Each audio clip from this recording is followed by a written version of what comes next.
El autor de Hebreos, como la Biblia en todo su conjunto, exalta a la persona de Cristo. Por supuesto, se desconoce la autoría del libro de Hebreos. Juan Calvino y otro de los reformadores dijeron que por lo menos no era Pablo el autor, aunque otros sí pensaban que el autor del libro de Hebreos era el apóstol Pablo. Algunos se apoyan en este texto que dice la cual, en el versículo 3, habiendo sido anunciada primeramente por el Señor, no fue confirmada por los que la oyeron. O sea que piensan algunos de los reformadores que no fue justamente el autor del apóstol Pablo, porque fue alguien que recibió el mensaje del Evangelio, que lo escuchó de otra persona. Aunque sí sabemos, por la misma carta de Hebreos, que tuvo contacto con Timoteo, el autor de la carta. Y bueno, y ahí hay varias. Pero seguramente quizás eso no es lo más importante. Juan Calvino decía que no hay otro libro en las Escrituras que hable tan claramente del sacerdocio de Cristo. Y bueno, muestran a Cristo como superior en todo. Lo que sí sabemos que era una persona que conocía bien el Antiguo Testamento. De hecho, cita por lo menos 98 veces el Antiguo Testamento. Era alguien que tenía un conocimiento profundo de las costumbres del judaísmo y también entendió que Cristo vino a abolir todo lo del antiguo pacto para sustituir por el nuevo pacto. El tema principal de Hebreos es la supremacía de Jesús sobre toda persona y sobre todas las cosas, y la manera en que su persona y trabajo presentan el propósito y el final del plan de redención. En el capítulo 2 viene trayendo el autor lo que está presentando en el capítulo 1, que menciona a Jesús como superior a los ángeles, y nosotros sabemos que si la idea que trae es que si la palabra dicha por ángeles fue firme y recibió justa retribución, cuanto más la palabra dicha por el Señor Jesús, el autor de la salvación. Por eso es que llega en el capítulo 2, ese por tanto, dice, es necesario que con más diligencia atendamos las cosas que hemos oído, no sea que nos deslicemos. El término nos deslicemos aquí no es como el que me pasó a mí el otro día, que estábamos haciendo una poda con Basilio y escapé un pie de la escalera y metí un pie así por entre medio de la escalera y fue de una manera así de repente. No es esa la idea que presenta el autor de Hebreos, sino que ese deslizarse, y en el plano espiritual, comienza de una manera gradual. El deslizarse empieza de una manera gradual. Por eso es que el autor enfatiza esta palabra. Por tanto, es necesario que con más diligencia atendamos las cosas que hemos oído. No es como un accidente cuando uno va por la vereda y ahora en estos tiempos lluviosos y de humedad, las veredas juntan un limo y que justo andaba con un calzado liso y dice, no, en la vida espiritual empieza por descuidos. por pequeñas cosas que descuidamos y empezamos a resbalarnos. Y yo estaba buscando una ilustración para el mensaje y me acordé y empecé a pensar cuándo o qué le pasó al rey David, cómo llegó este hombre, un hombre con un corazón conforme al corazón de Dios, a pecar de la manera en que pecó. Y empecé a examinar algunos puntos que me arrojaran luz a través de las Escrituras. Me encontré, sí, con algunas cosas que no me sorprendieron, otras sí. Las que más me llamó la atención fue una. David dejó de ser aquel pastor perseguido a estar en la comodidad de su palacio, en un reino firme y establecido. Y alguno me va a decir, pero ¿y cómo entonces la comodidad no es buena? La comodidad nunca es buena para el creyente. A mí me gusta la comodidad. Hablando en términos de comodidad, ¿quién no le gusta llegar a la noche y qué es lo normal de este tiempo? Prender la estufa, estar en la orilla del fuego y decir, estoy disfrutando de un mate. Pero hay cierta comodidad en el plano espiritual que es peligroso. Si nosotros miramos la vida del rey David, ahí clamando en el desierto, diciendo, Señor, mi alma tiene sed de ti, mi carne te anhela, esos grandes poemas en los salmos los compuso en el desierto, en una cama de piedra.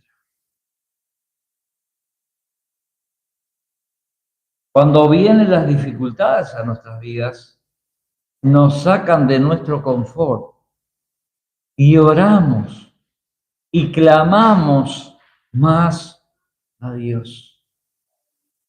Pero hay un problema cuando logramos cierta comodidad.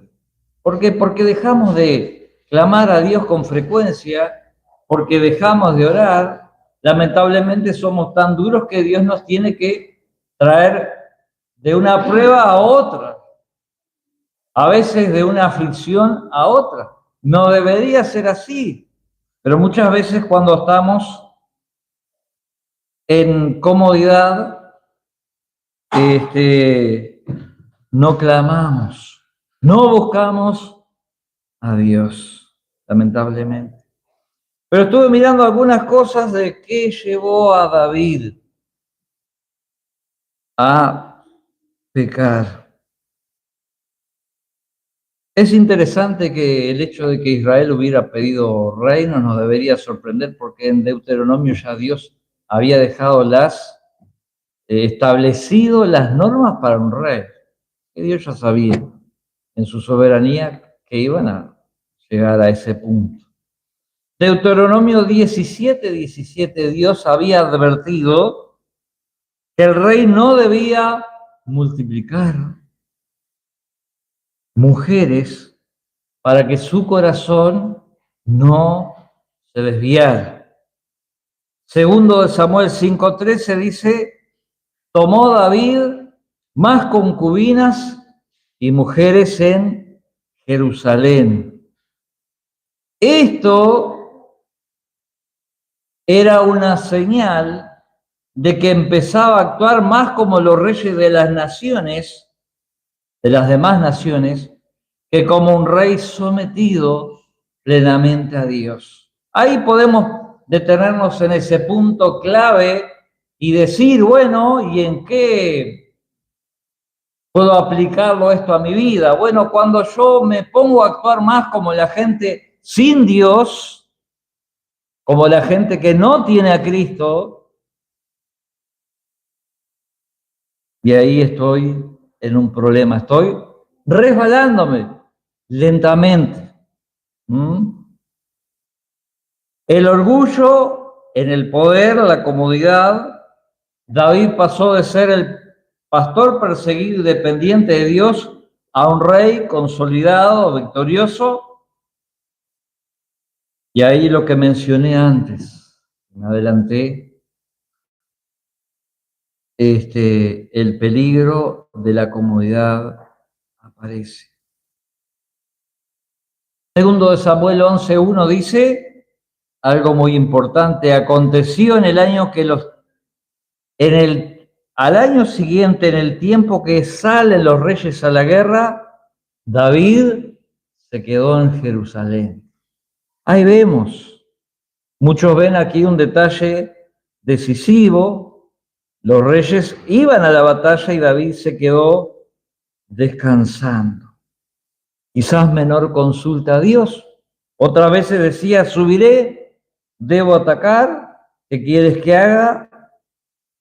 Pero en cuanto a este episodio con Betsabé, dice que la mandó traer, la vio, la mandó traer, cometió adulterio, intentó ocultarlo, manipuló a Urías, finalmente causó su muerte. Esto revela que no fue una caída instantánea, sino una serie de decisiones donde la conciencia espiritual ya estaba deteriorada. Después, Natán revela el verdadero problema.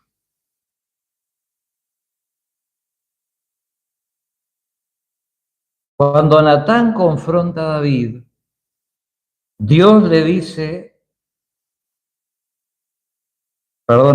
dice, ¿por qué pues tuviste en poco la palabra? Y ahí está una de las raíces del problema. Tuvo en poco la palabra de Dios. Y cuando nosotros miramos la exhortación del autor de Hebreos, miren, nosotros nos podemos leer libros enteros, podemos leer libros de la Biblia, pero si en la semana no decimos, no, pero Dios me habló,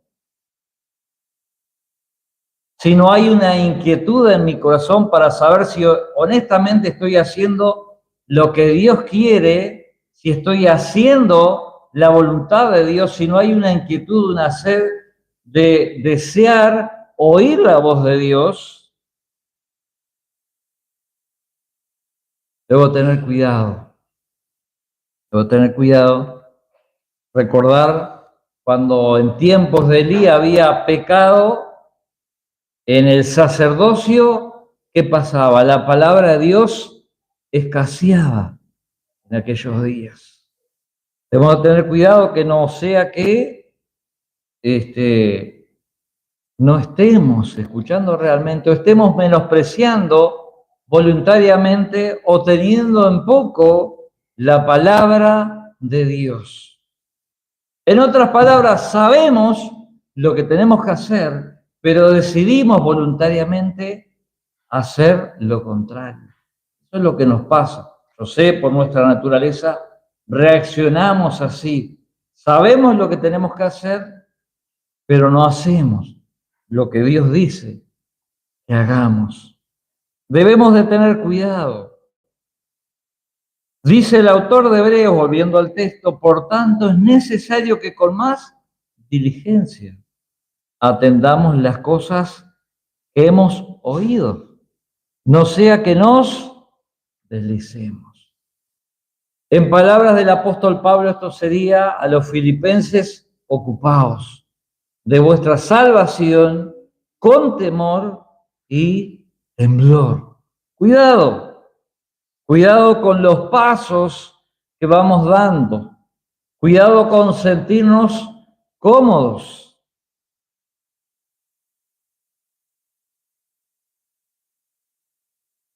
Cuidado con no clamar a Dios, con no preocuparnos por tener una vida de comunión con Dios, de sentir que Dios nos habla. Cuidado de no estar haciendo cosas que agradan a otros. La raíz del problema en David no fue solamente deseo sexual, sino haber empezado a menospreciar la voz de Dios. Bueno, pero sabemos que David se arrepintió, contrariamente a lo que pasó con Saúl. La idea principal es no descuidar la salvación anunciada por Cristo. El peligro no es rechazar a Dios abiertamente, sino deslizarse poco a poco. ¿Mm? Estos días que había ciclón extratropical, normalmente lo que hacen es tratar de amarrar los barcos y a veces alguno se desata, ¿verdad? Y empieza a alejarse del puerto. Muchas veces puede pasar eso con nuestras vidas. La ley dada por medio de ángeles en el Antiguo Testamento tenía consecuencias cuando era desobedecida. Y acá el autor de Hebreo está diciendo, ¿cómo escaparemos nosotros si descuidamos una salvación tan grande? Si la antigua revelación era seria, mucho más la salvación anunciada por el Señor Jesús, la cual,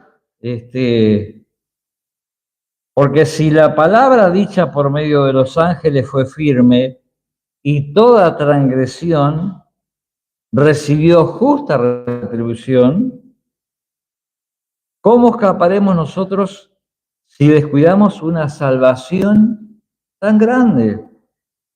La cual, habiendo sido anunciada primeramente por el Señor, no fue confirmada por los que oyeron, testificando Dios juntamente con ellos con señales y prodigios y diversos milagros y repartimientos del Espíritu Santo según su voluntad.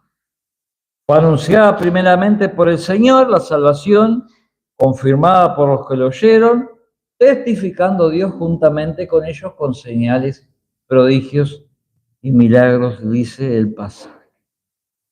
Poner más diligencia, prestar más atención a lo que Dios dice en su palabra. Tener cuidado, no descuidar una salvación tan grande. ¿Eh? Dios pagó allí en la cruz del Calvario por nosotros para que nosotros nos ocupemos de nuestra salvación con temor y temblor. Para que nosotros tengamos cuidado, prestemos atención aún a nuestro comportamiento, aún a nuestra forma de actuar. Es muy fácil que se nos peguen cosas de este mundo. Es fácil deslizarse, pero como lo digo, como lo dije al principio, no es algo que sea de golpe. Tenemos que prestar atención a las señales. Si estás en comodidad, en un momento de comodidad, examínate. Como el salmista allí en Salmo 26, examíname, Señor, y ve si hay en mí camino de perversidad. Muchas veces no vemos lo que hay en nuestro propio interior. A veces, lo dijo el Señor Jesús, miramos la paja en el ojo del vecino. No vemos la vida. Por eso el rey David decía, examíname, Señor, y ve si hay en mí camino de perversidad. Estaba dispuesto a que Dios lo examinara. ¿Cuánto necesitamos, con más diligencia, atender lo que ya sabemos, No se trata de cosas nuevas o extraordinarias. Poner en práctica lo que ya sabemos, lo que hemos oído. Y bueno, si Dios a veces permite a nuestra vida algunas dificultades, Dios nos quiere clamando, Dios nos quiere disfrutando de algo que capaz que en el momento no lo vemos, pero una relación más íntima con Él. Tal es así que el autor de Eclesiastés, Salomón, dice, y uno dice, le choca un poco, dice, pero mejor es estar en la casa de luto que en la casa del banquete. Porque el que está disfrutando del banquete se olvida de todo, está disfrutando, pero el que está en la casa del luto está viendo el fin, a donde todos vamos a ir, donde todos vamos a morir. Por eso necesitamos trabajar en vivir una vida de santidad y cuidar, hermanos, de no resbalar. Tengamos cuidado, tengamos mucho cuidado. Vamos a